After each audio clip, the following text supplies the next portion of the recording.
اعوذ باللہ من الشیطان الرجیم، بسم اللہ الرحمن الرحیم۔ سورۃ الاعراف آیت نمبر 11۔ اللہ تعالیٰ نے فرمایا وَلَقَدْ خَلَقْنَاكُمْ، اور البتہ تحقیق ہم نے تمہاری تخلیق کی ابتدا کری۔ دیکھیں، خلق، برأ اور صورا، یہ تین الفاظ قرآن کے اندر آتے ہیں۔ خلق، برأ، بارا حمزہ، اور صورا، یہ پیدائش کے تین مراحل ہیں۔ اور سورۃ الحشر میں آیت نمبر 24 میں اللہ تعالیٰ کے نام بھی اسی آرڈر میں آئے ہیں۔ هو اللہ الخالق البارئ المصور، الخالق البارئ المصور۔ تو فرمایا کہ ہم نے تمہاری پیدائش کی ابتدا کری۔ ثم صورناکم، پھر تمہاری صورت بنائی۔ صورناکم یعنی تم کو فنیشنگ ٹچز دیے، اور صورت بھی ٹرانسلیشن کیا جاتا ہے کہ تمہاری صورتیں بنائیں۔ کس نے بنائی ہیں صورتیں؟ جی، اور ہم کیا سمجھتے ہیں؟ ہم کیا سمجھتے ہیں کہ صورت کس نے بنائی ہے؟ لگتا ہے کہ شاید ہم خود اپنی شکل کے ذمہ دار ہیں، مجرم، نعوذ باللہ، کہ قصور تمہارے ہی ہے۔ کسی نے کہا نا کہ فلاں سیلف میڈ آدمی، اس نے کہا لگ رہا ہے وہ، نعوذ باللہ۔ تو بات یہ ہے کہ یہ جو اللہ تعالیٰ خود فرماتا ہے، خود اللہ نے اپنا بڑی شان کے ساتھ ذکر کیا کہ ہم نے تمہاری صورتیں بنائی ہیں۔ تو کسی انسان کو یہ اختیار حاصل نہیں ہے کہ وہ اپنی شکل پر یا کسی کی شکل پر زبان تام دراز کرے، یا اپنی شکل کا مذاق اڑائے، یا کسی کی شکل کا مذاق اڑائے، یا اس کو ڈسکس کرے۔ اگر ہم یہ بھی چیز اپنے لیے فرض کر لیں تو ہم کتنے گناہ سے بچ سکتے ہیں۔ کتنے کمنٹس ہمارے یہاں ہوتے ہیں، اور خاص طور پہ تین موقعوں کے اوپر، پیدا ہوا بچہ، اور خاص طور پہ لڑکی، خاص طور پہ لڑکی۔ لڑکا تو کہتے ہیں جو جس شکل کا بھی ہے، لڑکا تو ہے نا کم از کم۔ ایک تو لڑکی کہتے ہیں، اوپر سے لڑکی، اوپر سے یہ شکل اس کی، لڑکی اوپر سے رنگ ایسا، لڑکی اوپر سے آنکھیں ایسی، لڑکی اوپر سے ناک ایسی۔ یہ کمنٹس ہوتے ہیں۔ اور کیوں کمنٹس کر رہے ہوتے ہیں مجھے بتائیں تو صحیح ذرا، لڑکی کی شکل پہ خاص طور پہ، کہ شادی کیسے ہوگی۔ یہ غم کھائے جاتا ہے نا، ہمیں لگتا ہے تو لڑکیاں تو پیدا ہی صرف شادی کے لیے ہوئی ہیں، جیسے لگتا ہے کہ جیسے قرآن میں وہ آیت تو ہے ہی نہیں کہ وَمَا خَلَقْتُ الْجِنَّ وَالْإِنسَ إِلَّا لِيَعْبُدُونَ، کہ میں نے تو انسانوں اور جنوں کو پیدا ہی اس لیے کیا ہے کہ میری عبادت کریں۔ ہم کہتے ہیں نہیں، اس لیے پیدا کیا ہے کہ بہت اعلیٰ خاندان میں کسی شہزادے سے میری بیٹی کی شادی ہو، اس لیے پیدا ہوئی ہے۔ یہ چھوڑ دیں، جس نے شکل بنائی اس نے تقدیر بنائی۔ ہرگز اپنی شکل پہ کمنٹ نہیں کیا کریں، اپنی شکل کو پسند کریں، مغرور ہونے کی ضرورت نہیں ہے۔ بہت حسین ہے تو بھی خود نہیں بنایا اپنے آپ کو، اللہ نے بنایا ہے، اور اگر حسین نہیں ہے تو بھی اللہ نے بنایا ہے۔ تو اللہ کی مصوری ہے، تصویر کا مذاق اڑانا مصور کا مذاق اڑانا ہے۔ وین گو کی تصویریں سمجھ آئیں کسی کو نہ آئیں، پکاسو کی سمجھ آئے کسی کو نہ سمجھ آئے، ہر طرح کے ایبسٹریکٹ آرٹس ہوتے ہیں، اوندھی سیدھی لائنیں کھچی ہوئی ہوتی ہیں، لیکن نام لگا ہے نا پکاسو، تو جو مذاق اڑائے گا وہ ہوگا بے وقوف۔ تو یہ نام لگا ہے اللہ کا، اللہ ہے خالق، اللہ ہے مصور، سگنیچر ہے اللہ تعالیٰ کا یہاں پر۔ تو شکل کا مذاق اڑانا، میں اپنی شکل آئینے میں دیکھے میں کہتی ہوں کتنی بری شکل، کتنی خراب شکل، تو میں نے تو اللہ کا مذاق اڑا دی، نعوذ باللہ، اس کی مصوری پر میں نے زبان تان دراز کر دی۔ تو جب اپنی شکل کا ہم مذاق نہیں اڑا سکتے، کسی اور کی شکل تو بہت دور کی بات ہے۔ اور دیکھنے کی نظر چاہیے، beauty lies in the eyes of the beholder. بات ساری یہ ہے، جو چیز محبوب کو محبوب ہے وہ انسان کو خود بھی اچھی لگتی ہے۔ تو الحمدللہ اگر اللہ سے اپنائیت ہے تو اللہ کی مخلوق اچھی لگے گی۔ تو کبھی اپنی بیٹیوں کو شکلوں کے بارے میں احساس کمتری میں مت مبتلا کریں۔ مت کہیں کہ تم فلاں کریم لگاؤ تو تم گوری ہو جاؤ گی، تم فلاں یوں کرو تو تم ایسی ہو جاؤ گی۔ اور ہمیں پتہ ہے کہ اس کے لیے کتنے سارے پروڈکٹس ہیں جو کہ موجود ہیں، اور کتنا زیادہ یہ سکن کے لیے مضر ہیں، صحت کے لیے کتنے نقصان دہ ہیں۔ ہاں، جو اللہ نے دیا اس کی حفاظت ضرور کرنی چاہیے، یہ ہمارا اسلام ہمیں سکھاتا ہے۔ اللہ تعالیٰ نے مجھ کو ایک وجود دیا ہے، اب میں اپنے وجود کی ناقدری نہیں کروں گی. مجھے کوئی مس ورلڈ بننے کا شوق نہیں ہے، لیکن اللہ نے جو کھال، جو بال، جو آنکھیں، جو جسم، جو صحت دی ہے، اس کا خیال کرنا یہ بھی شکر ہے اللہ تعالیٰ کا. اس کی ناقدری نہیں کرنی، نگلیکٹ نہیں کرنا اپنے آپ کو. اسلام نہ سیلف گلوریفیکیشن سکھاتا ہے، نہ سیلف نگلیکٹ. رہبانیت تو ہے ہی نہیں کہ اپنے آپ کو مار ڈالو تم. ان بٹوین جو دیا اللہ نے اس کو مینٹین کریں، اللہ تعالیٰ کا شکر ادا کریں، اور کبھی کمپلیکس میں مبتلا مت ہوں. ہر شخص ہم میں سے لٹرلی ایک اللہ کا ماسٹر پیس ہے. اس کا مذاق بھی لوگ اڑا دیتے ہیں بعض دفعہ اس جملے کا، لیکن یہ حقیقت ہے. ہر شخص اچھوتا ہے ہم میں سے. ہمارے فنگر پرنٹس بھی دو لوگوں کے ایک جیسے نہیں ہیں، دو ٹوئنز بھی ایک جیسے نہیں ہوتے. اور اللہ کی شان خلاقی میں تو کہتی ہوں کہ سبحان اللہ، کون سا بڑا کینوس ہے، کتنا سا چند انچز کا ٹکڑا، اور اس پہ اللہ نے crore billions and billions of اللہ تعالیٰ نے شکلیں بنائی ہیں، اور ہر شکل ڈفرینٹ ہے. کمال ہے نا، کتنی ویرائٹی ہو سکتی ہے، کتنی ناولٹی ہو سکتی ہے. اللہ کی شان خلاقی تو دیکھیں. تو اگر کبھی کوئی کمنٹ کرتا ہے ہمارے سامنے کہ فلاں کی شکل ایسی، فوراً روک دیں، کہتے ہیں اللہ نے بنائی. ٹھیک ہے. اچھا، ایک تو پیدا ہوئے بچے پہ کمنٹس ہوتے ہیں، اور کس پہ کمنٹس ہوتے ہیں؟ دلہن بیچاری کے اوپر. ٹھیک ہے. اور تیسرے کمنٹس مردے کے اوپر، اس کو بھی نہیں بخشتے. مردے کی شکل پر بھی کمنٹس ہیں. کسی کی شکل پہ نور نظر آ گیا تو جنتی بنا دیا. کسی کی شکل ہو سکتا ہے بعض دفعہ کوئی ہارٹ فیلئر یا ہارٹ اٹیک یا کوئی چیز ایسی ہوتی ہے کہ بلڈ کلاٹنگ ہو جاتی ہے باڈی کے اندر، اور رنگ جو ہے وہ ڈارک ہو جاتا ہے اس کی وجہ سے، کلاٹس کی وجہ سے بلوئش یا پرپلش ہیو آ جاتا ہے شکل کے اوپر. تو نعوذ باللہ اس کو اپنی طرف سے جہنمی بنا دیا کہ شکل پہ تو نور ہی کوئی نہیں تھا. اور بعض دفعہ واٹر ریٹینشن وغیرہ کی وجہ سے اسکن ٹائٹ ہو جاتی ہے مردے کی، تو لگتا ہے کہ گلو آ گئی ہے جیسے. تو شکلوں پہ لکھا ہے انجام، مجھ کو بتائیں نہیں. اور کیوں دی اللہ تعالیٰ نے شکل مجھ کو اور آپ کو؟ کیوں دی ہیں آنکھیں اور ناک؟ کیا ornamentation کے لیے؟ کوئی اللہ تعالیٰ نے خالی کوئی سجاوٹ کے لیے دے دی ہیں یہ چیزیں؟ قیامت کے دن اللہ کیا کس چیز پر فیصلہ ہوگا؟ ہمارے اعضاء کے تناسب کی وجہ سے؟ ہرگز بھی نہیں. اللہ تعالیٰ کیا تو فیصلہ ہوگا استعمال کی وجہ سے، کہ کہاں استعمال کیا تھا ان کو، یہ بتاؤ کیا دیکھا تھا آنکھوں سے. اللہ کو کیا بلو آئیز بہت پسند ہیں، گرین آئیز بہت پسند ہیں، وائلٹ آئیز والی جنتی ہیں ساری کی ساری کیا. اور ہم مرے جاتے ہیں اس کمپٹیشن کے اندر. اللہ سے دعا کریں کہ اللہ تعالیٰ میں اپنا کمپیریزن کرنا چھوڑ دوں. سب اپنی جگہ بہت حسین ہے، وہ ان کو ان کی شکل مبارک ہونے دیں. میں کسی سے کم نہیں ہوں، نہ کسی سے زیادہ ہوں. اگر ہم نے کمپیریزن اور کمپٹیشن چھوڑ دیا نا، اتنی ہماری زندگی آسان ہو جائے گی. جب کہ ہم 10 مثالیں اپنے سامنے دیکھ رہے ہیں کہ شکل کا عقل سے، یا شکل کا قسمت سے، یا شکل کا آخرت سے کوئی تعلق نہیں ہے، کوئی کنیکشن نہیں ہے. مشہور کہاوت نہیں ہے کہ روپ کی روئے اور بھاگ کی کھائے؟ سنا ہے آپ نے کہ روپ والی بہت روتی ہیں اور بھاگ والی، قسمت والی ہنستی ہیں. اتنی معمولی شکلیں ہماری طرف سے، ہمارے معیار کے مطابق بہت معمولی شکل، اور میاں آپ دیکھیں صدقے واری ہوتے ہیں ان کے اوپر، آگے پیچھے پھر رہے ہوتے ہیں. اور ایک سے ایک حسین عورتیں دیکھی ہیں، گھاس نہیں ڈالتے میاں ان کو، پوچھتے نہیں. اتنی ان کی قسمتیں خراب ہوتی ہیں. قسمت کا کسی چیز سے کوئی تعلق نہیں ہے. اللہ تعالیٰ سے ہمیشہ خیر مانگنی چاہیے اور اللہ کی تقسیم پر راضی رہنا چاہیے. جو میری آنکھیں ہیں وہ میرے ہی چہرے پر سوٹ کرتی ہیں. اگر اتنی بڑی بڑی آنکھیں ہوتی کیا پتہ اچھی نہ لگتی. کبھی انسان ایسی لائٹلی کبھی کوئی کمنٹس وغیرہ کر لیتا ہے، اوبیسلی مطلب نہیں ہمارا ہونا چاہیے کوئی. تو اپنی تقسیم پر راضی رہیں الحمدللہ. نہ اپنی بیٹی کو کمپیئر کرنا ہے کزنس کے ساتھ کہ وہ دیکھو کتنی پیاری ہے نا، کتنے رشتے آ رہے ہیں.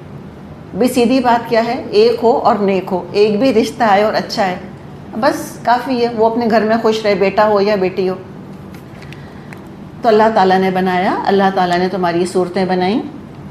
بس آپ کہہ دیں اپنے آپ کو کہ میں انکمپیریبل ہوں، اور اللہ تعالیٰ ہمارے ہاں کی آنٹیوں کو ہدایت دے کہ ذرا وہ سنبھل کر بات کریں.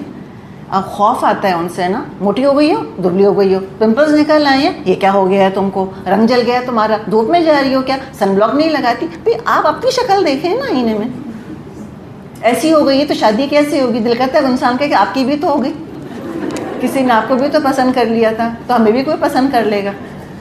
اماں ایسی ہے تو بیٹی کس میں چلے گی؟ بھئی اماں کی اپنی شکل ہے، بیٹی کی اپنی شکل ہے. کہ اب اماں سے پوچھتے ہیں یہ کس پہ چلے گی تمہاری بیٹی؟ بھئی اماں کا قصور ہے؟ پیٹ کے اندر ہم بناتے ہیں شکلیں اپنے بچوں کی؟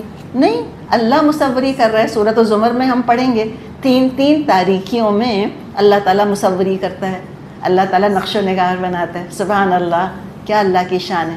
فتبارک اللہ احسن الخالقین، اللہ نے فرمایا اپنے لیے کتنا بابرکت ہے اللہ، بہترین خالق، بہترین نقشہ بنایا.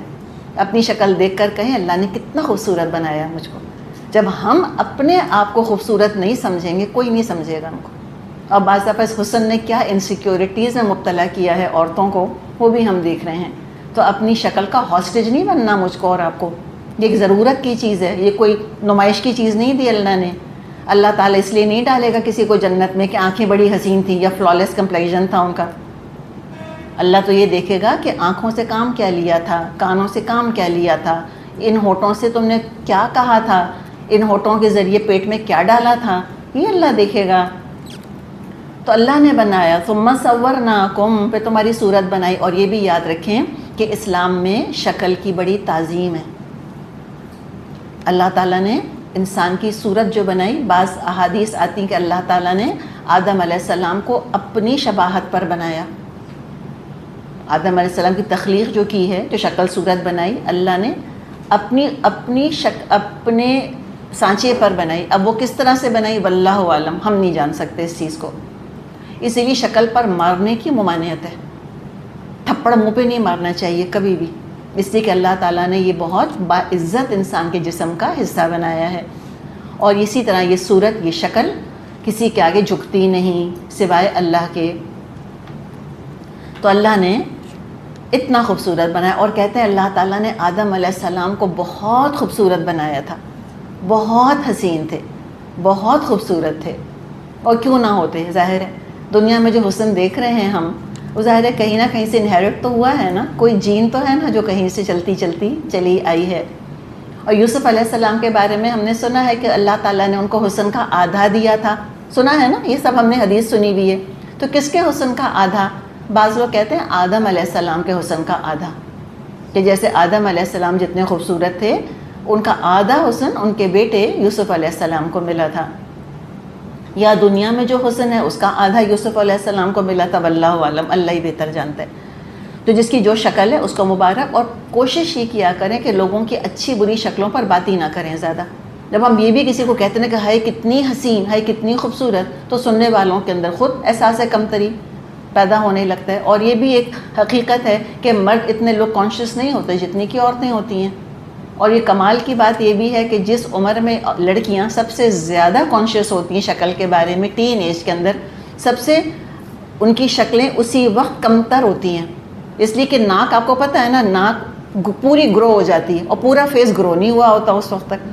تو ناک ہی ناک نظر آ رہی ہوتی ہے، پمپلز بھی یہی نکلنے، ایکنی بھی ادھر ہی نکلنی ہے، سارے مسئلے مسائل ادھر ہی ہونے.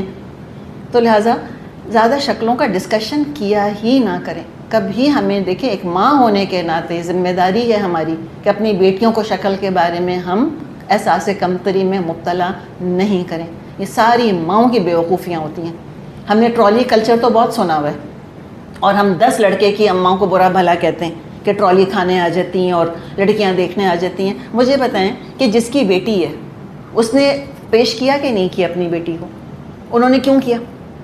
کوئی آ رہا ہے دیکھنے. اور دیکھیں ہمارے یہاں طریقہ کیا ہے شادی کا، یہی طریقہ ہوگا نا، اس کے علاوہ اور کیا طریقہ ہوگا؟ کسی نے کہا کہ ہمیں آپ کی بیٹی دیکھنی ہے، ہمیں آپ کی بہن دیکھنی ہے، آ جائیں، ضرور آئیں، کوشش کریں ادھر ادھر کہیں دیکھ لیں، نہیں ہے تو آ جائیں گھر. پھر ہم اپنی بیٹیوں کی شامت بلاتے ہیں، بیٹا گلابی جوڑا تو پہننا، وہ ذرا ہلکی سی وہ لپسٹک تو لگانا. وہ خالہ کو بھی بلا لیا، ہلکا سا میک اپ کر دو اس کا آ کر. کیوں کانشیس کیا اس کو؟ رہنے دیں اس کو اس کے حال پہ. یہی شکل ان کو زندگی بھر دیکھنی ہے، وہی دکھا دیں. اگر قسمت میں ہوگا تو یہی اچھی لگ جائے گی، نہیں ہوگا تو آپ جو مرضی سجا بنا لیں، سرجریز کروا دیں پلاسٹک اس کی، پھر بھی نہیں ہونے والی. تو مائیں انڈر کانفیڈنٹ ہوتی ہیں، مائیں اتنی نروس ہوتی ہیں بیٹیوں کے بارے میں کہ ہم ان کو ڈسپلے پر بٹھا دیتے ہیں اپنی بیٹیوں کو. ان کی عزت نفس کا ہم خیال نہیں کرتے. ہم سمجھتے ہیں بہت حسین لگ جائے گی اس وقت تو ضروری شادی ہو جائے گی اس کی. کیوں اپنی شادیوں کے لیے ہاسٹیج بنا دی اپنی بیٹیوں کو ہم نے؟ یہ نہیں کریں. ان کو کانفیڈنس دیں، ان کو علم کے زیور سے آراستہ کریں، ان کو حیا کے زیور سے آراستہ کریں، ان کو سکھائیں, سلیقے کے زیور سے آراستہ کریں. سب سے پیاری شکل جس پر حیا ہو, سب سے پیاری شکل جس پہ صحت کی چمک ہو, الحمدللہ ایکٹیو ہو. ذہانت اور علم, اس کی جو چمک ہوتی ہے, جو صحت کی چمک ہوتی ہے, ہر شکل اچھی لگتی ہے. اور شکل کے اوپر مردنی چھائی ہوئی ہے, سستی چھائی ہوئی ہے, تو پھر کوئی شکل اچھی نہیں لگتی اس کے اندر. اور شکلوں سے زندگیاں چلتی بھی نہیں. پراپ ہے خالی, مین مقصد نہیں. اللہ نے بنائی, اللہ کی تقسیم پر راضی رہیں الحمدللہ, کوئی کمپیریزن نہیں. تو اللہ تعالیٰ نے آدم علیہ السلام کو بنایا, کہا تو اللہ نے کم, کہ تم کو بنایا, ظاہر ہے باپ کو بنایا تو مطلب ہمیں بنایا. انسان کا ذکر ہے. ثم, پھر قلنا, ہم نے کہا, للملائکہ, فرشتوں سے, اسجدوا لآدم, کہ تم آدم کو سجدہ کرو. تو اب یہ ذکر ہم دیکھ رہے ہیں آدم علیہ السلام کی تخلیق کا. ایک دفعہ پہلے پڑھ چکے ہم, کہاں, سورۃ البقرہ میں آ چکا. اب یہاں دوسری دفعہ پڑھ رہے ہیں. ٹوٹل 7 ٹائمز یہ ذکر آیا ہے, 7 دفعہ. ہر دفعہ تفصیلات میں فرق ہے. اور یہاں پر پھر تکریم دیکھیں انسان کی, کہ اللہ نے سارے فرشتوں سے کہا کہ تم آدم کو سجدہ کرو. ہم ہیں مسجود ملائک. اپنا مقام پہچانیں کہ اللہ تعالیٰ نے کتنا آنر دیا ہے ہم کو, کیا تکریم کی ہے ہماری, کتنا سیلف رسپیکٹ آتا ہے انسان کے اندر, کیسی خودداری آتی ہے انسان کے اندر. عزت نفس ہونی چاہیے انسان میں. اپنے آپ کو ہم ذلیل نہیں کریں گے, اپنی برائیاں نہیں کرتے پھریں گے, اپنے آپ کو ہم گھٹیا نہیں بنائیں گے. اللہ تعالیٰ نے جب اتنا اعلیٰ مقام دیا کہ اللہ نے فرشتوں کو, نورانی مخلوق کو ہمارے ابو کے آگے جھکا دیا. ان کے آگے جھکانے کا مطلب ہے ہمارے آگے. اتنی اللہ نے عزت افزائی کری, تو اس مقام کے شایان شان بننے والا عمل ہونا چاہیے. اور انسان کے اندر ضرور خودداری ہونی چاہیے, ضرور انسان کے اندر عزت نفس ہونی چاہیے, سیلف رسپیکٹ ہونی چاہیے. مجھے کسی کا ترس نہیں چاہیے, مجھے کسی کا رحم نہیں چاہیے. I do not want to cut a sorry figure. I am not a victim. Victim mentality بھی ہم پہ طاری ہو جاتی ہے کہ ہائے میں بیچاری, میرے ساتھ ظلم, میری بے عزتی, کوئی میری تعریف نہیں کرتا, سب میری بے عزتی کرتے ہیں. تو سب سے پہلے تو خود کر رہے ہیں اپنی بے عزتی, خود کہہ کہہ کر. اپنے آپ کو قابل عزت سمجھیں, انشاءاللہ اس سے بھرپور اندر اعتماد آئے گا. اور پر اعتماد شخصیت, یہ شکل کو حسن دینے والی چیز ہے. ہم حسن پتہ نہیں کہاں تلاش کر رہے ہیں. حسن کا خزانہ کہیں اور ہی رکھا ہوا ہے. علم میں ہے, حیا میں ہے, صحت میں ہے, ذہانت کے اندر ہے. ذہانت کو شاپن کریں انشاءاللہ تعالی. اور یہ دراصل پھر اپنی قدردانی ہے. اللہ نے ہماری قدر افزائی کی ہے, ہمیں خود اپنی بھی کرنی ہے. کبھی اپنی برائی مت کیا کریں, نیور. کبھی نہ کہا کریں میں احمق ہوں, میں تو بے وقوف ہوں, میں تو پاگل ہوں, مجھ سے تو کچھ ہوتا ہی نہیں, میں تو کچھ کر ہی نہیں سکتی. یہ کیوں کہتے ہیں ہم؟ وائی, کیوں اپنی برائی کرتے ہیں؟ کوئی اور یہ کہے تو ہم اس کی جان کو آ جائیں. تو نہ اپنی, دیکھیں نا پھر مقام کیا رکھنا ہے, نہ اپنی تعریفیں, نہ اپنی برائیاں. اور اس مقام کو یاد لیکن رکھیں جو اللہ تعالیٰ نے مجھ کو اور آپ کو دیا ہے. تو مسجود ملائک ہیں ہم. فسجدوا, تو سارے فرشتوں نے سجدہ کیا ہمارے ابو کو. ہم کہتے ہیں نا اعلیٰ خاندان, اس سے اعلیٰ خاندان ہے کوئی کہ جس کو فرشتوں نے, جس کے آباء و اجداد کو فرشتوں نے سجدہ کیا ہو؟ تو یہ خاندان کس کا ہے؟ صرف میرا یا اس کام کرنے والی کا جو جھاڑو پوچھا کر رہی ہے؟ اس کے ابو کون تھے؟ اس کے ابو کون تھے؟ آدم علیہ السلام تھے. اس کا خاندان کیسے, گھٹیا کہ اعلیٰ؟ اعلیٰ ہے. ہم مانتے ہیں کہ بعض خاندان جو ہیں وہ اعلیٰ ہوتے ہیں اور بعض گھٹیا ہوتے ہیں, ایسے کرتے ہیں ہم, کرتے ہیں نا.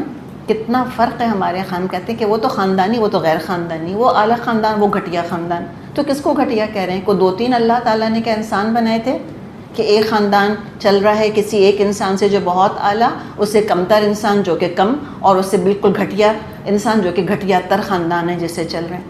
تو کسی کو ہم نے کہا کہ گھٹیا خاندان کے ہیں, تو ہم نے سیدھی بات کہاں چلی گئی؟ باپ پہ چلی گئی. بھئی بچے کو برا کہنا, باپ کو برا کہنا ہے.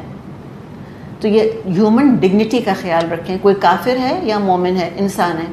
کوئی امیر ہے یا غریب ہے, انسان ہے. اور ہمیں قدر اسلام کی اس وقت آتی ہے جب ہم دوسرے مذاہب کو دیکھتے ہیں. ہندوؤں کو دیکھیں ذرا, ان کے یہاں پیدائشی گھٹیا اور پیدائشی اعلیٰ ہیں. عقیدے کے اندر یہ چیز شامل ہے. جیوز کے ہاں عقیدہ ہے ان کا کہ جیوز جو ہیں وہ چوزن پیپل آف گاڈ ہیں, اور باقی لوگ جو ہیں وہ کمتر ہیں، باقی لوگ گھٹیا ہیں. تو ہیومن ڈگنیٹی کا اگر ہم خیال کر لیں نا تو آپ دیکھیں یہ بہت بڑا کام ہم کریں گے. اور اسلام یہ سبق سکھاتا ہے ہم کو، ہیومن ایکوالٹی، انسان ہونے کے ناطے برابر ہو، اور ڈگنیٹی آف لیبر، مزدوری کی عزت کرو. جو ہاتھ پاؤں چلا رہے ہم تو 2 کوڑی کا نہیں چھوڑتے اس کو. ایک تو غریب اوپر سے بے عزت کرتے ہیں اس کو اور زیادہ. کیوں؟ اس لیے کہ وہ ہاتھ پاؤں سے محنت کر رہا ہے. تو جو جھاڑو پوچھا کر رہی ہے وہ تو گھٹیا، صوفے پہ چڑھی بیٹھی ہیں وہ بہت اعلیٰ. تو یہ کیسے اعلیٰ ہو گئی بتائیں ذرا؟ صوفے پہ بیٹھنے کی وجہ سے. سب کا خاندان ایک ہی ہے، اور اسی خاندان کے اوپر ہمارے یہاں شادی بیاہ نہیں کرتے. ہم کہتے ہیں ہم تو فلاں سے شادی نہیں کریں گے. کیوں؟ ان کا خاندان گھٹیا ہے. بھئی ان کے اماں ابا کون تھے پوچھو نا ذرا ان سے. تو ایک حد تک پہچان کے لیے، تعارف کے لیے تو خاندان ہوتے ہیں، لیکن برتری جتانے کے لیے نہیں ہوتے، غرور میں مبتلا ہونے کے لیے نہیں ہوتے. تو اس میں ذرا انسانوں کی عزت کرنی سیکھیں ہم سب. حتیٰ کہ بچوں کو بھی چہرے پہ نہیں مارنا چاہیے. اول تو مار پٹائی اچھی چیز ہے ہی کوئی نہیں، لیکن بہرحال چہرے کا اللہ تعالیٰ نے اتنا اکرام کیا ہے، اس کا خاص ذکر کیا ہے، اور انسان کی اللہ تعالیٰ نے عزت کی ہے. کوئی بات نہیں، کوئی گناہ گار ہے، کوئی نیک ہے، انسان ہے. تو یہ ہم پلے باندھ لیں کہ ہم انسانوں میں ڈسکرمنیٹ نہیں کریں گے کسی پیدائشی یا خاندانی برتری کی وجہ سے. سب فرشتوں نے سجدہ کیا الا ابلیس، سوائے ابلیس کے. ابلیس نے نہیں کیا، دل نہیں چاہ رہا تھا اس کا. بیسکلی بات ساری یہ ہے، اس نے کہا آئی ڈونٹ وانٹ ٹو، مجھے نہیں کرنا. اور اصل امتحان ہوتا کہاں ہے؟ جہاں اپنی مرضی کے خلاف کوئی کام کرنا پڑ جائے انسان کو. دل نہیں چاہ رہا اور پھر کرو. عبادت وہ جس کا اللہ حکم دے دے. یہ جو فرشتوں نے سجدہ کیا، اس سجدے میں اور کسی بت کو سجدہ کرنے میں کیا فرق ہے؟ What is the difference? صرف اللہ کے حکم کا ڈفرنس ہے بس. حجر اسود ایک پتھر ہے، اس کو چومنے میں اور کسی بت کو جا کے چومنے میں کس چیز کا فرق ہے؟ بیت اللہ کی طرف رخ کر کے سجدہ کرنے میں اور کسی بت کو سجدہ کرنے میں کس چیز کا فرق ہے؟ صرف اللہ کے حکم کا. تو شرک میں اور توحید میں کوئی زمین آسمان کا فرق نہیں ہوتا، صرف اللہ کی اطاعت کا فرق ہوتا ہے بس. اللہ کے حکم کی وجہ سے فرشتوں نے سجدہ کیا آدم علیہ السلام کو. عین عبادت، عین توحید. اگر فرشتے یہی سجدہ اپنی مرضی سے کرتے 100% شرک ہوتا، شرک ہو جاتا وہ. تو کتنا زیادہ ہمیں محتاط رہنا چاہیے کہ ہم کوئی عبادت کا طریقہ ایجاد نہیں کریں. جہاں ہم نے عبادت کا طریقہ اپنی مرضی سے ایجاد کیا، ہم شرک میں پڑیں گے جا کر. تو وہ لا کیا ہے؟ پھر ریمائنڈ کرائیں کہ عبادت میں صرف وہ جائز جو بتا دیا، یاد ہے نا آپ کو. اور دنیا کے جو نعمتیں ہیں، کھانے پینے کی چیزیں ہیں، اس میں صرف وہ ناجائز جو بتا دی. سب جائز سوائے اس کے جو کہ بتا دی کہ یہ ناجائز ہے. عبادت میں سب کچھ ناجائز ہے سوائے اس کے جو طریقہ بتا دیا. بس سمپل فارمولا اگر ہم پکڑ لیں، انشاءاللہ تعالی ہمیں سارے سوالات کے جواب مل جائیں گے کہ یہ بدعت کیوں ہے اور وہ بدعت کیوں ہے. تو لہٰذا جو اللہ نے کہا بس اللہ کی اور اللہ کے رسول کی اطاعت کرتے رہو، کبھی شرک میں نہیں پڑو گے، توحید پہ رہو گے. اللہ نے کہا فرشتوں سے سجدہ کرو، انہوں نے کر لیا. ابلیس نے نہیں کیا. لم یکم من الساجدین، ابلیس سجدہ کرنے والوں میں شامل نہ ہوا. قال، اللہ تعالیٰ نے پھر اس سے بات چیت کی. ما منعک، کس چیز نے روکا تجھ کو اے ابلیس؟ اللہ تسجد اذ امرتک، کہ تو اس کو سجدہ نہ کرے جس کا میں نے حکم دیا تھا. میں کہہ رہا ہوں اور سجدہ نہیں کر رہا تو. حیرت ہو رہی ہے آپ کو کہ اللہ نے حکم دیا اور نہیں کرتا سجدہ؟ جی ہاں بالکل حیرت ہو رہی ہے. تو کیا ہم ایسے کرتے ہیں؟ قرآن میں پڑھتے ہیں اللہ کا حکم اور عمل نہیں کرتے. اتنی ہی حیرت ہمیں ہونی چاہیے اس بات پر بھی. تو اللہ نے موقع بھی دیا اس کو کہ تھوڑی سوچ بچار اور کر لو. سوچا سمجھا فیصلہ تھا سجدہ نہ کرنے کا، یا مسٹیک تھی، غلطی ہو گئی. تو اللہ مہلت دیتا ہے. اللہ گناہ کرتے ہی پکڑتا نہیں. ابلیس تک کو مہلت دی. ما منعک اللہ تسجد اذ امرتک، تجھے کس چیز نے سجدہ کرنے سے روکا جبکہ میں نے تجھ کو حکم دیا تھا؟ قال بولا انا خیر منہ میں اس سے بہتر ہوں. انا خیر منہ تکبر یہی ہے، غرور یہی ہے، یہ سمجھنا کہ کسی بھی کیٹیگری میں خاندان، شکل، صورت، دولت، عقل، دین، تقوی میں کسی سے بہتر ہوں، جس کے بارے میں بھی جہاں یہ خیال آیا. نہ بہتر ہوں نہ بدتر ہوں، بس ایک انسان ہوں، اللہ ہی بہتر جانتے میرا کیا مقام ہے. تو اس نے تو باقاعدہ کہا، یہ فخر کرا نا، اس نے پہلے خیال آیا، خود پسندی آئی دل کے اندر اس کے، اور پھر باقاعدہ منہ سے اظہار کیا اس نے. تو اس نے کہا میں تو بہت اچھا ہوں اس کے مقابلے میں.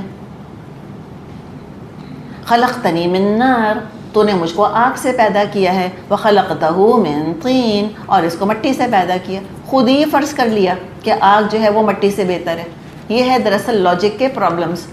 فلاسفی بہت اچھا سبجیکٹ ہے، لیکن فلاسفی چونکہ فلاسفی کا تعلق سراسر پیور انٹیلیجنس کے ساتھ ہے نا، عقل خالص کے ساتھ تعلق ہے فلاسفی کا، ریشنلزم کے ساتھ اس کا تعلق ہے، لاجک، انکاؤنٹر لاجک. تو بعض دفعہ فلاسفی میں پڑھ کے لوگ اللہ کا انکار کر بیٹھتے ہیں. اچھے خاصے لوگ ہوتے ہیں، اللہ کو مانتے ہیں، دین کو مانتے ہیں، لیکن فلاسفی پڑھ کے وہ ساری باتیں گڑبڑ ہو جاتی ہیں ان کی. تو یہ کہا جاتا ہے کہ یہ شیطان تھا، ابلیس تھا، جو سب سے پہلے اللہ کے مقابلے میں، اللہ کے حکم کے مقابلے میں اس نے لاجک سے کام لیا. اس نے کہا کہ میں آگ سے پیدا ہوا ہوں اور یہ مٹی سے بنا ہے.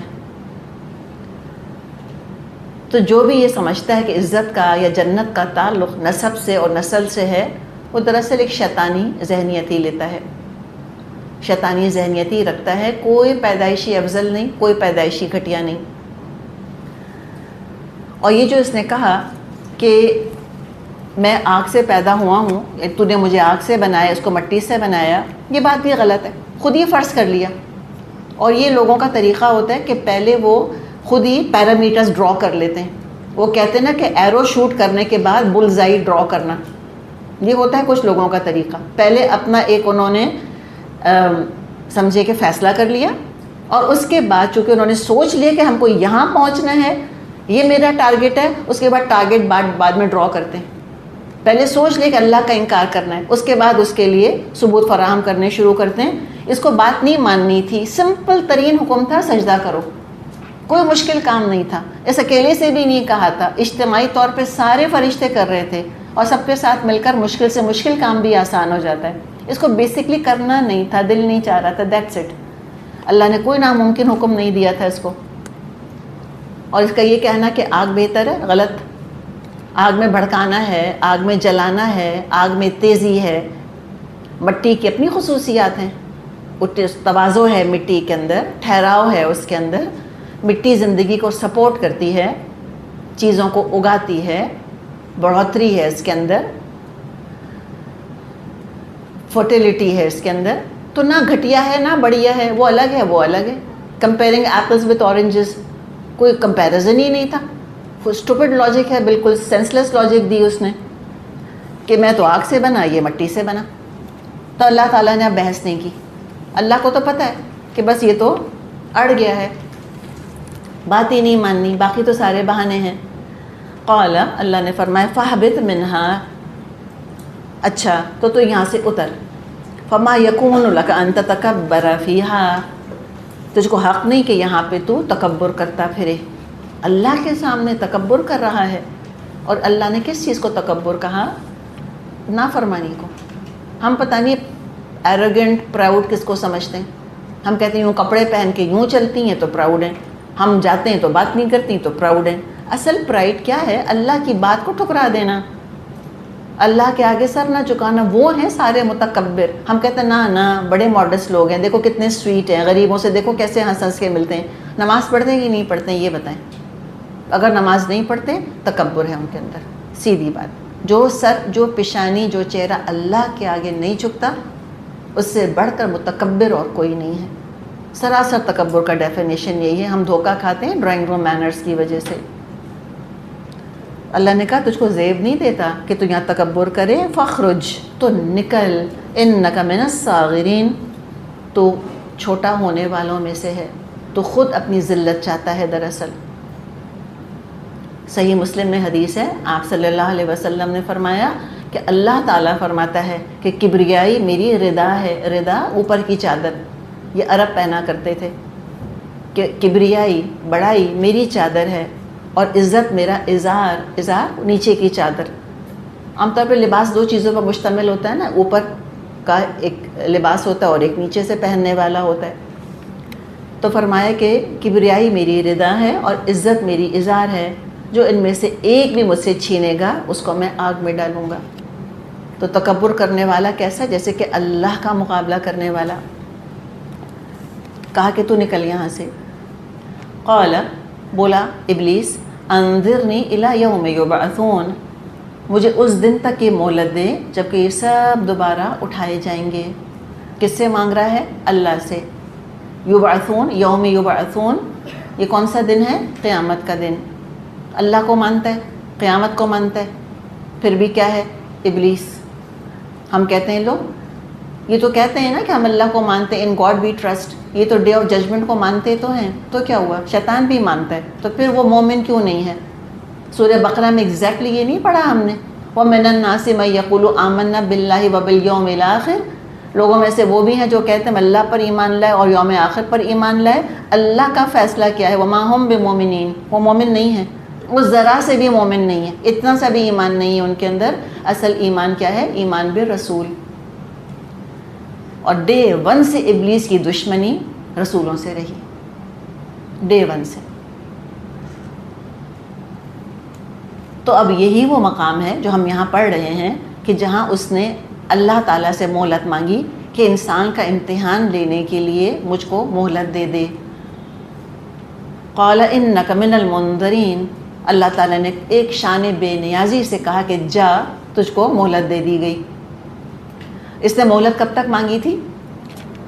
کس دن تک؟ یومی یبعثون تک مہلت مانگی تھی، یعنی کہ اس نے چاہا کہ اس کو موت ہی نہ آئے، جیتا رہے جیتا رہے جیتا رہے، قیامت کے دن تک زندہ رہے۔ یہی مانگا نا بیسکلی۔ کیا مانگ رہا ہے بیسکلی اللہ سے؟ کہ مجھے مہلت دے۔ مہلت کب ہوگی؟ جب زندہ رہے گا تبھی مہلت ملے گی نا۔ اس نے کہا کہ اللہ مجھ کو موت نہ آئے۔ اللہ تعالیٰ نے یہ نہیں فرمایا کہ اس دن تک میں نے تجھ کو مہلت دے دی ہے، یوم یبعثون تک تجھ کو مہلت دے دی ہے۔ اللہ نے یہ بتایا ہی نہیں اس کو کہ تجھے کب تک مہلت ملی ہے۔ یہ کہا کہ ہاں ٹھیک ہے، انک من المنظرین، ٹھیک ہے تو تجھ کو مہلت دے دی گئی۔ وقت نہیں بتایا کب تک مہلت ہے۔ اگر اللہ وقت بتا دیتا، اس کا مطلب کیا ہے؟ اس کی موت کا وقت اللہ اس کو بتا دیتا، تو اللہ تو کسی جان کو اس کی موت کا وقت تو بتاتا نہیں، وہ تو علم اللہ ہی کے پاس ہے۔ ورنہ سارے گناہ کر کے موت سے پہلے توبہ کر لیتا تو یہ اللہ تعالیٰ نے یہ کنسیشن اس سے لے لیا۔ ابلیس کے لیے اللہ نے کیا ڈیڈ لائن مقرر کی ہے؟ کب تک اللہ اس کو مہلت دے گا؟ واللہ عالم، اللہ ہی بہتر جانتا ہے۔ کہا کہ ٹھیک ہے تجھ کو مہلت دی، کب تک دی ہمیں نہیں معلوم۔ قال، اب بولا، اب یہ دیکھیں اپنی پوری میتھڈالوجی بتا رہے۔ بڑے سے بڑا عقل مند دشمن بھی کبھی نہ کبھی بے وقوفی کرتا ہے۔ اتنی بڑی حماقت کی ہے ابلیس نے غصے میں آ کے، دشمنی میں اور حسد کی وجہ سے، کہ پوری میتھڈالوجی بتا دی اس نے کہ میں یہ کروں گا یہ کروں گا یہ کروں گا۔ ایک دفعہ دشمن کی اسٹریٹجی پتہ چل جائے تو پھر ڈیفنس کتنا آسان ہے، دشمن سے نمٹنا کتنا آسان ہے۔ تو کمال ہے کہ اللہ کو انسان جانتا ہے اور پھر اطاعت نہیں کرتا، اور کمال ہے کہ شیطان کو جانتا ہے اور نہیں بچتا۔ انتہا ہے نا، اللہ نے بتا دیا کہ یہ پٹ فالز ہیں، یہ پٹ فالز ہیں، یہاں جال بچھا ہوا ہے، ایسے کرے گا، اور اس کے باوجود نہیں بچتا انسان۔ تبھی تو کہیں گے قیامت کے دن انا کنا ظالمین، ہم یہ تو ظالم تھے۔ تب کیا کہنے لگا؟ کہتا ہے قال، اول تو کہتا ہے قال، کہا اس نے فبما اغویتنی، اللہ جس طرح تو نے مجھ کو گمراہی میں مبتلا کر دیا، بلیم گیم، یہ بھی انشاءاللہ تعالی مجھ کو اور آپ کو نہیں کرنا۔ اپنی رسپانسبلٹی خود اٹھائیں، دوسروں سے مت کہیں کہ اس نے غصہ دلوا دیا، اس نے نماز نہیں پڑھنے دی، اس نے حجاب نہیں کرنے دیا۔ کسی کی مجال ہے کہ نہ کرنے دے؟ کانفیڈنس اگر ہے میرے اندر، سیلف رسپیکٹ ہے میرے اندر، اگر اللہ کا احساس ہے میرے اندر، کس کی مجال کہ مجھ کو روکے، کس کی مجال کہ زبردستی گناہ کرائے؟ نہیں کرا سکتا۔ تو اس نے کہا میں کیا کروں، میں تو بیچارہ مجبور تھا، victim mentality, playing the victim card, تو میں کیا کرتا، اللہ تو نے اغوا کر دیا مجھ کو۔ تو اللہ پر گمراہی کا الزام لگ دیا اٹھا کر، بالکل جیسے مشرکین عرب کہا کرتے تھے نا کہ اللہ چاہتا تو ہم شرک نہ کرتے، یہ کہا کرتے تھے باقاعدہ، انہیں کو سنایا جا رہا ہے کہ کان کھولو، تم شیطان جیسی باتیں کر رہے ہو۔ اور میرے اور آپ کے لیے کیا سبق ہے کہ گناہ کر کے کبھی نہ کہے انسان کہ اللہ نے چاہا، یعنی اللہ نے مجبور کر دیا کہ میں نمازی نہ پڑھوں یا حج پر، اللہ چاہتا ہی نہیں میں حج پر جاؤں، یہ کہتے ہیں بعض دفعہ لوگ، یا یہ کہ اللہ چاہتا تو جھوٹ بولنے سے روک دیتا مجھ کو۔ تو امتحان جو ہے اللہ کی چاہت کا نہیں ہے کہ اللہ نے کیا چاہا، امتحان جو ہے ہماری چاہت کا ہے، ہماری ترجیحات، ہماری پرائیورٹیز۔ اس نے تو اللہ پہ الزام لگایا۔ بعض دفعہ لوگ کہتے ہیں شریعت ہے ہی اتنی ڈیفیکلٹ، کر ہی نہیں سکتے، اللہ آسان شریعت دیتا ہم بھی عمل کر لیتے، اگر 9 بجے سو کر اٹھنا نیکی ہو تو ہم سب پاس ہو جاتے، کیوں فجر کا ٹائم رکھا اللہ نے ڈالا ہے فتنے میں ہم کو، نعوذ باللہ۔ یہ بھی لوگ باتیں کرتے ہیں کہ اللہ نے احکامات ہی اتنے مشکل دی، ہم کیا کریں۔ تو کہا اللہ تو نے مجھے گمراہ کر دیا، تو اب میں کیا کروں گا، لَأَقْعُدَنَّ لَهُمْ صِرَاطَكَ الْمُسْتَقِيمَ، میں بھی اب تیری سیدھی راہ پر ان انسانوں کی گھات میں لگا رہوں گا۔ اچھا غصہ ہے اللہ پر، اور نکال کس پہ رہا ہے، آدم علیہ السلام کے اوپر، اور نہ صرف آدم علیہ السلام پر بلکہ ان کی نسل کے اوپر، نسل در نسل دشمنی کرے گا قیامت تک۔ اللہ کا تو کچھ نہیں بگاڑ سکتا، اور یہی آج طریقہ دشمنوں کا بھی ہے، کافروں کا، اللہ کا کیا بگاڑ سکتے ہیں، سارا غصہ مسلمانوں پر نکلتا ہے ان کا۔ تو کہا کہ اللہ اب میں تیرے سیدھے راستے پر بیٹھوں گا۔ بتا دیا کہ ورغلانے کے لیے اور ان کو بہکانے کے لیے ہیڈ کوارٹر جو ہے وہ صراط مستقیم ہے۔ اب جب نقشے پہ نظر ڈالیں کہ یہ ہے کدھر صراط مستقیم، کسی میپ پہ نظر آئے گی؟ کسی میپ پہ نظر نہیں آنے والی ہے، کوئی صاف شاہراہ نہیں ہے کہ جس کو ہم سر کی آنکھوں سے دیکھیں۔ یہ صراط مستقیم تو دل کی آنکھ سے وحی کی روشنی میں نظر آتی ہے۔ 2 روشنیاں چاہیے اس کو دیکھنے کے لیے، دل روشن ہو اور وحی کی روشنی ہو۔ دل کی آنکھ سے وحی کی روشنی نظر آتی ہے۔ تو جب اس نے کہا کہ میں تیرے سیدھے راستے پر بیٹھوں گا، یعنی کہ لوگوں کے دلوں کو اندھا کرے گا سب سے پہلے۔ اللہ نے کہا ہے سورۃ الحج میں کہ لا تعمى الابصار، آنکھیں اندھی نہیں ہوتی، ولکن تعمى القلوب التي في الصدور، بلکہ وہ دل اندھے ہو جاتے ہیں جو سینوں میں ہیں۔ تو وحی کے نور سے محروم کرنے کی کوشش کرے گا اور دلوں کو اندھا کرے گا۔ بس ایک دفعہ یہ 2 نور زندگی سے نکل گئے تو وہ انسان خود شیطان کا ساتھی بن جاتا ہے، اللہ سے بے نیاز ہو جاتا ہے، اس لیے کہ اللہ نور السماوات والارض، اللہ ہے نور آسمانوں اور زمین کا۔ تو اب یہ بیٹھ گیا سیدھے راستے کے اوپر، اور اس نے لوگوں کو اب ورغلانا اور بھٹکانا شروع کیا۔ اسی لیے قرآن پڑھنے والوں پر کیا شیطان آتا ہے یا نہیں آتا؟ تبھی تو ہم سے کہا ہے کہ فَإِذَا قَرَأْتَ الْقُرْآنَ فَاسْتَعِذْ بِاللَّهِ مِنَ الشَّيْطَانِ الرَّجِيمِ، جب تم قرآن کی تلاوت کرو تو اللہ کی پناہ حاصل کر لیا کرو شیطان مردود سے۔ تو ہر نیک کام کرنے سے پہلے ضرور اعوذ باللہ پڑھ لینا چاہیے، خاص طور پہ قرآن کی تلاوت یا نماز کے وسوسوں کا کیا ایشو ہے، اعوذ باللہ پڑھیں۔ وہ کسی نے کہا ہے نا کہ کتنے ہی سب سے زیادہ جھوٹ کہاں بولا جاتا ہے، جہاں اللہ کی کتاب پر لوگ ہاتھ رکھ رہے ہوتے ہیں، قرآن پر ہاتھ رکھ کے اور حلف اٹھا کے جھوٹ بولتے ہیں۔ ابھی جو ہماری گورنمنٹ وغیرہ میں حلف برداری کی ہوتے ہیں نا سیریمنیز ہوتی ہیں، تو ہماری ایک جاننے والی اس سیریمنی میں موجود تھیں، کہہ رہی تھی کہ جو موٹے موٹے الفاظ ہوتے ہیں حلف کے، کہتی میرا دل ہل گیا، کہتی میں کانپ رہی تھی کہ یہ ایسے الفاظ کہہ کر حلف اٹھاتے ہیں اللہ کے نام پر قرآن پہ ہاتھ رکھ کے، اور یہ پھر ان کی بے ایمانیاں ہیں، یہ ان کی رشوتیں ہیں، یہ ان کی کاہلی اور یہ ان کی بے حسی ہے ملک کے لوگوں کی طرف سے۔ حلف اٹھا کر سب سے زیادہ جھوٹ کہاں بولا جاتا ہے؟ عدالت میں بولا جاتا ہے، جو اللہ کے نام کی قسم کھا رہے ہوتے ہیں وہاں پر قرآن پر ہاتھ رکھ رہے ہوتے ہیں۔ تو کہا میں تو اللہ تیرے سیدھے راستے پر بیٹھوں گا اور ان کو ورغلاؤں گا۔ اور ان کو میں بہکاؤں گا.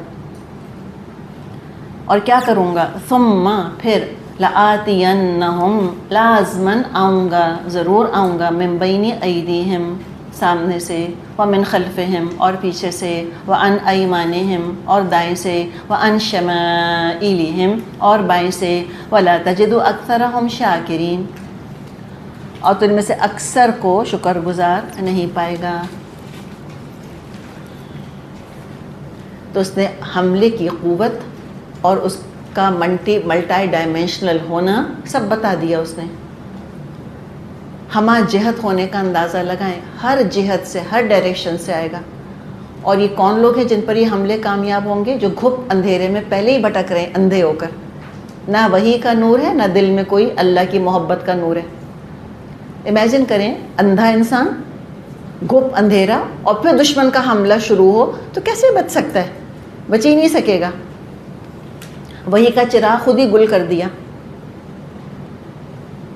اور اب بھٹکنے کی تیاری جو خود کر لے گا اس کو یہ خوب بھٹکائے گا، خوب بے وقوف بنائے گا. سامنے سے بھی آئے گا، سامنے سینہ ہے، دل ہے انسان کا، اس میں خوب وسوسہ اندازی کرے گا. جو اندھے ہیں ان کی بھی کرے گا، اور جو اللہ کی اطاعت کرنا چاہ رہے ہیں ان کو بھی نہیں چھوڑے گا. ان کے دل کو اندھا کرنے کی کوشش تو کرے گا کم از کم. اللہ تعالیٰ سے جیسے خود بدگمان ہے نا یہ اللہ سے کہ اللہ تو نے مجھے بھٹکایا، ایسے لوگوں کو اللہ سے بدگمان کرے گا کر اللہ والوں کو کہ اللہ تعالیٰ نے بڑی دشمنی کی ہے تمہارے ساتھ. خوب وسوسہ اندازی کرے گا. پھر جذبات ہیں یا خواہشات ہیں، جو انسان کے آبزرویشنز ہیں، مشاہدے ہیں، سب کو شیطانی بنائے گا. سامنے جو کچھ نظر آ رہا ہوگا نا اس کو شیطانی بنائے گا. وہی دیکھنا چاہیں گے جس سے کہ کفر کو، شرک کو، بے حیائی کو فروغ ملے. عقل بھی شیطانی بن جائے. عقل بھی سامنے ہی تو ہے نا، یہ ہمارا فور ہیڈ، یہاں برین، نظریات ہے یا فلسفہ ہے، علم ہے. تمام چیزیں رب کے وجود یا توحید کے خلاف پروپیگنڈے میں استعمال ہوں گی. قرآن بھی پڑھیں گے آنکھوں سے، سر کی آنکھوں سے پڑھیں گے، حدیث پڑھیں گے، ٹیڑھ کے سوا کچھ نظر نہیں آئے گا. تو کہا کہ میں تو سامنے سے آؤں گا، حملہ کروں گا. لوگوں کے سامنے گمراہ کن نظریات پیش کریں گے اور خود بھی پوائنٹس آف ویو میں وہی لیں گے. سب سے بڑا اللہ کا دشمن ہوگا، اللہ کے خلاف جو بات ہوگی وہی ان کو اچھی لگ رہی ہوگی. وَمِنْ خَلْفِهِمْ پیچھے سے بھی حملہ کرے گا. تاریخ دیکھیں پیچھے کیا ہے، ہسٹری، بائی گونس، جو ہو چکا. تاریخ سے بھی کوئی سبق حاصل نہیں کریں گے. کسی کھنڈر سے نکلی ہوئی کوئی ٹوٹی ہوئی پلیٹ ہو، کوئی غار کی دیوار کے اوپر ہزاروں سال پہلے کے نشان، آڑی ترچھی لکیریں پڑی ہوئی ہوں، ان کو دیکھ کر کیا کچھ اخذ کر لیں گے نتائج، کیا کچھ انفر کر لیں گے. کتابوں کی کتابیں لکھ لیں گے ان کی کلچر پہ، سویلائزیشن پہ، ہر چیز کے اوپر.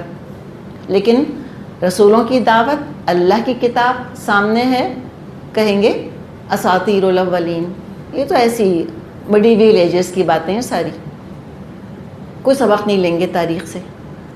وَأَنْ أَيْمَانِهِمْ ایمان یمین سے بھی بنا ہے، دائیں ہاتھ، یمین یعنی رائٹ سائڈ، دایاں ہاتھ. اور یہ ایمان جو لفظ ہے یہ قسم کے لیے بھی آتا ہے. یاد ہے کئی دفعہ ہم نے یہ لفظ پڑھا ہے قسم کے لیے. تو دو مطلب ہے، دایاں ہاتھ یعنی طاقت، اور قسم، اوتھس. تو پوزیشنز کے لیے بھی دایاں ہاتھ استعمال ہوتا ہے نا. ما ملکت ایمانہم ہم پڑھتے ہیں، جو تمہارے دائیں ہاتھ جن کو پوزیس کرتے ہیں. تو پوزیشنز کے لیے، پاور کے لیے، طاقت کے لیے، قسم کے لیے یہ لفظ آتا ہے. تو یہ ایمان، اس نے کہا میں ان ایمانہم، میں ان کے ایمان سے بھی آؤں گا، ان پر حملہ کروں گا. یعنی اللہ والوں کے خلاف بھرپور طاقت استعمال کروں گا. اور شیطان کے ساتھی طاقت کا استعمال کر کے اللہ والوں کو ختم کرنے کی کوشش کریں گے. دنیا کی ترقی، دولت کا نشہ ایسا طاری ہوگا، سمجھیں گے اللہ کو ہرانے کی قوت حاصل ہو گئی ہے. اور لٹرلی انسان یہ سمجھتا ہے کہ وہ اللہ کو ہرا دے گا جیسے، اور دھوکہ دے گا کہ حلال اور پاک تک خود کو محدود رکھو گے تو کچھ نہیں ملے گا، نو فن. تو جو پیسے کی طاقت ہے، جو جوانی کی طاقت ہے، جو عقل کی طاقت ہے، اس کو یہ کڈنیپ کر لے گا. اس کو حرام میں نافرمانی میں لگوا دے گا کہ کیا فائدہ جوانی کا اگر گناہ نہیں کیے، کیا فائدہ عقل کا اگر دولت ہی صرف نہ کماتے رہ گئے، اس سے اس دولت کا کیا فائدہ جس سے کہ عیش نہ کیا تم نے. اور ان سب چیزوں کو حرام میں لگوا دیتا ہے. اور قسمیں کھا کھا کر لوگ کہیں گے کہ جو ہم کہہ رہے ہیں سچ کہہ رہے ہیں. شیطان کے جو ساتھی ہیں ایمانہم، اور یہ طریقہ یہ آزمائے گا آدم علیہ السلام کے اوپر، ابھی ہم دیکھیں گے. قسمیں کھا کھا کر لوگ کہیں گے جو ہم کہہ رہے ہیں سچ کہہ رہے ہیں. اور آج کل یہ لفظ ہم نہیں سنتے، فیک نیوز یا ٹیمپرڈ ایویڈنس ہے یا فالسیفائڈ فیکٹس ہیں. یہ لوگوں کی آنکھوں میں دھول جھونکیں گے کہ دیکھو اللہ کا کوئی وجود نہیں ہے. اور ایسے لوگوں کی پھر آپ دیکھ لیں جو حوصلہ افزائی ہوتی ہے، جو ان کی عزت کی جاتی ہے کہ دیکھو قرآن رسول کی باتیں کتنی غلط ہیں. تو یہ ان ایمانہم، اصحاب الیمین کو جھٹلائیں گے، جنت کا مذاق اڑائیں گے. یہ سب میتھڈالوجی ہے جو کہ ہم دیکھ رہے ہیں. وعن شمائلہم، اور میں ان کے بائیں جانب سے آؤں گا. اصحاب الشمال کون ہیں قرآن کے اندر؟ جہنم والے. تو جہنمیوں کی جو کرتوت ہیں، جو اصحاب الشمال کی کرتوت ہیں، ان کو رول ماڈل بنا کر پیش کرے گا کہ بننا ہے تو ان جیسے بنو، عزت چاہیے تو ان جیسے کام کرو، عقل والا کہلانا چاہتے تو ان کا نظریہ تم اختیار کرو. جہنمیوں والے کام کرائے گا. اور کہا کہ وَلَا تَجِدُ أَكْثَرَهُمْ شَاكِرِينَ، اور ان میں سے اللہ تو اکثر کو شکر گزار نہیں پائے گا. اور اللہ تعالیٰ نے شروع میں بالکل یہی بات فرمائی تھی یہاں پر جب ہم نے یہ شروع کیا تھا کہ بہت کم ہے جو کہ تم شکر ادا کرتے ہو. شکر نہیں ادا کرتا انسان، حقیقت ہے واقعی. قلیلا ما تشکرون، یاد ہے تم کو زمین میں بسایا ہے ہم نے اور تم شکر ادا نہیں کرتے. تو اب ہمیں کیا پتہ چلا کہ یہ کیا کہہ رہا ہے؟ کون بچ جائیں گے اس کے حملوں سے؟ جو شکر کرنے والے ہوں گے، جو قدر کرنے والے ہوں گے. سارے حملوں کی جڑ، سب سے کامیاب وار جو ہوگا، اللہ کا ناشکرہ بنائے گا انسان کو. کہ اللہ سے خوب بدگمان ہو، خوب اللہ کو ریزنٹ کریں. کس کس موقع پہ؟ کوئی قدرتی حوادث، کوئی نیچرل کلیمٹیز اگر آتی ہیں، کوئی بیماریاں آتی ہیں، اللہ کو خوب برا بھلا کہیں اچھی طرح.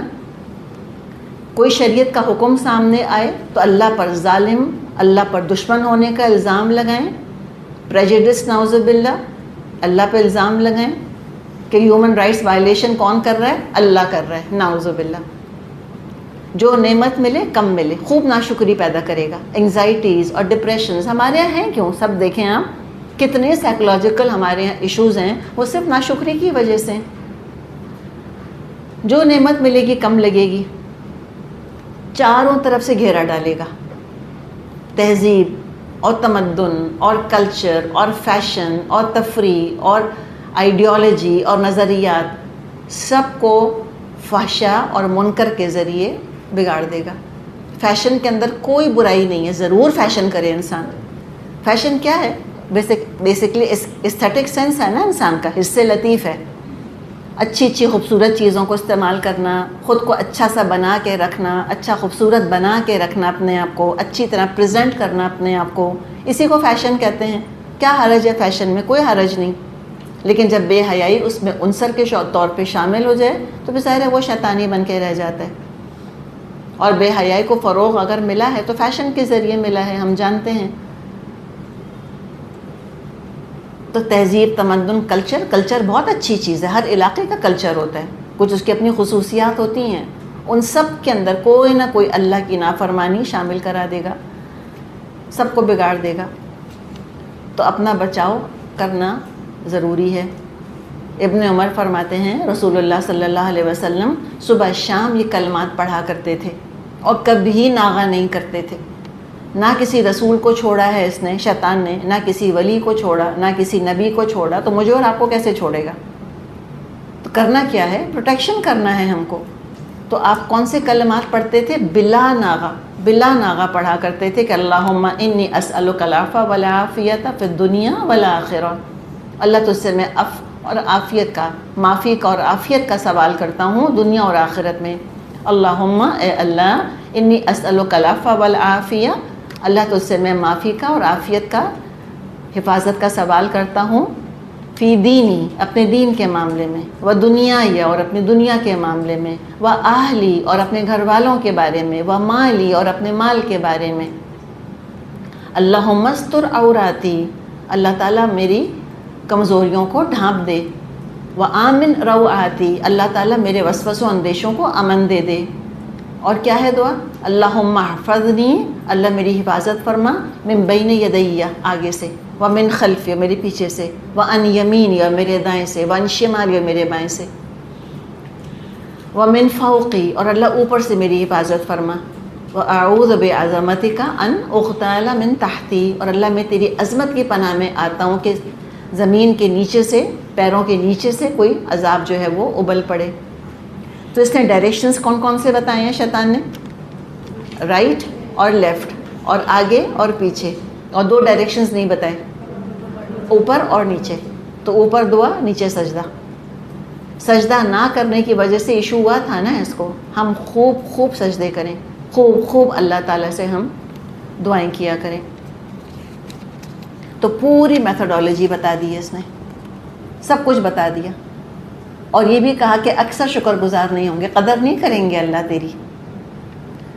تو ہمیں غش کے حملوں سے بچنا ہے، تو ہم اللہ سے دعا کریں کہ اللہ تعالیٰ مجھ کو اپنا شکر گزار بنا دے، اللہ مجھ کو شکر کی توفیق عطا فرما دے۔ بخاری میں حدیث ہے، ابو ہریرہ رضی اللہ عنہ سے آپ صلی اللہ علیہ وسلم نے فرمایا تھا، جب سونے کے لیے لیٹو تو آیت الکرسی پڑھ لیا کرو، اللہ تعالیٰ کی طرف سے ایک نگہبان تمہاری حفاظت کرے گا، اور شیطان تمہارے پاس نہ آئے گا یہاں تک کہ صبح ہو جائے۔ کتنا مشکل ہے آیت الکرسی پڑھنا؟ کچھ بھی مشکل نہیں، نہ وضو کی ضرورت ہے، نہ قبلہ رخ ہونے کی ضرورت ہے، نہ جا نماز پر بیٹھنے کی ضرورت ہے، لیٹے لیٹے پڑھ لیں۔ اور صبح شام کی دعاؤں کا کتنی دفعہ آپ سے ذکر کیا ہے نا، اس کو حرز جان بنا لیں، پلیز اس کو آپشن نہ سمجھیں۔ اور کون بچوں کو سمجھائے کہ اپنی حفاظت کریں؟ ہر چیز کا ٹائم ہے، دعاؤں کا ٹائم نہیں نکلتا ان کے پاس، اتنے کیئرلیس ہیں اس کے بارے میں، اور ہم خود بھی کیئرلیس ہیں اور ہمارے بچے بھی کیئرلیس ہیں۔ تو لہٰذا اس چیز کو بہت زیادہ پروموٹ کریں۔ ایک تو یہ کہ بسم اللہ کو وظیفہ بنا لیں، ہر چیز بسم اللہ، ہر چیز پہ بسم اللہ، قدم گھر میں رکھیں بسم اللہ، انسٹیٹیوٹ میں رکھیں بسم اللہ، کھائیں بسم اللہ کہہ کے انشاءاللہ تعالیٰ، بس یہ بسم اللہ کا آپ ورد پکڑ لیں انشاءاللہ تعالیٰ، ٹھیک ہے؟ صبح شام کی دعائیں خود بھی یاد کریں، حفظ کر لیں کہ آپ کو کتاب کی ضرورت ہی نہیں پڑے، آپ گاڑی میں بیٹھی ہیں، آپ بس کے انتظار میں کھڑی ہیں، آپ اپنی دعائیں الحمدللہ کر لیں۔ اور پلیز بچوں کو سمجھائیں کہ یہ دعائیں پڑھیں۔ ہم ہر وقت بچوں سے واٹس ایپ وغیرہ پہ کہیں دور اگر ہیں بچے تو بات چیت کرتے ہیں، ایک دعا کو کوئی ہم ٹارگٹ بنا لیں کہ اچھا یہ دعا انشاءاللہ اب ہم سیکھیں گے، رائٹ؟ انشاءاللہ۔ تو اپنی حفاظت ہمیں کرنی ہے، کوئی اینٹی بائیوٹک نہیں دے سکتے، کوئی اسپرے نہیں کر سکتے، ہم کچھ نہیں کر سکتے اس کے لیے، شیطان کے لیے، سوائے دعاؤں کے۔ ان سین اینیمی ہے نا، تو ان سین اینیمی آپ خود دیکھیں کتنا خطرناک ہوتا ہے۔ تو یہ پوری میتھڈالوجی ہے، اور اس پہ کتابوں کی کتابیں علماء نے لکھی ہیں شیطان کے حربوں پہ اور شیطان کی چالوں کے اوپر کہ کیسے کیسے حملے کرتا ہے۔ اللہ تعالیٰ بس مجھ کو اور آپ کو اپنی پناہ میں رکھے انشاءاللہ۔ حملے تو بے شمار ہیں اس کے، بچنے کا طریقہ ایک ہی ہے، اللہ کا نام اور اللہ کا کام انشاءاللہ۔ اس میں اپنے آپ کو مصروف رکھیں، جو اللہ کی اطاعت کو پکڑ لے گا کچھ نہیں کر سکے گا شیطان انشاءاللہ۔ چلیے یہیں تک ہم کرتے ہیں۔ وآخر دعوانا ان الحمد للہ رب العالمین۔ سبحانک اللہم وبحمدک نشہد ان لا الہ الا انت نستغفرک ونتوب الیک۔ السلام علیکم ورحمۃ اللہ وبرکاتہ۔